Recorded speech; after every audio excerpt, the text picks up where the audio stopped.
আগামী ত্রয়োদশ জাতীয় সংসদ নির্বাচনের পর সোমবার প্রথমবার পল্টনে কেন্দ্রীয় কার্যালয়ে যান বিএনপির মহাসচিব ও স্থানীয় সরকার মন্ত্রী মির্জা ফখরুল ইসলাম আলমগীর। দেশনেত্রী বেগম খালেদা জিয়া। এ সময় তিনি বলেন, বিএনপির সরকার নতুন এক বাংলাদেশের জন্য কাজ করছে। প্রধানমন্ত্রী তারেক রহমানের নেতৃত্বে বর্তমান সরকার মানুষের প্রত্যাশিত বাংলাদেশ গড়তে সফল হবে। আমরা এখন নতুন এক বাংলাদেশের জন্য কাজ করছি, স্বপ্ন দেখছি।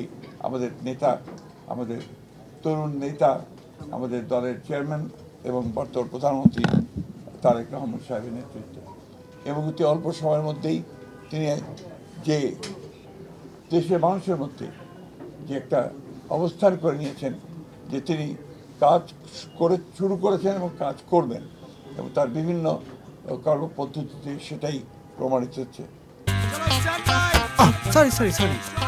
লাইফে কখন কি হয় গ্যারান্টি আছে?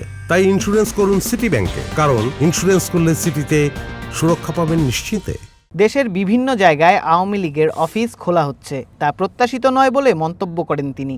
বলেন, যেহেতু তাদের কার্যক্রম নিষিদ্ধ তাই এটা করতে পারে না, আইনগতভাবেই বিষয়গুলো দেখা হবে। এটা আমরা চাইনি, এবং আমরা যেহেতু আপনার আইনগতভাবে বলা আছে যে তাদের কার্যক্রম নিষিদ্ধ, সেইভাবেই এটাকে দেখা হবে। নিয়মের মধ্যে থেকেই স্থানীয় সরকার নির্বাচন সঠিক সময়ে হবে বলে আশ্বস্ত করেন মির্জা ফখরুল।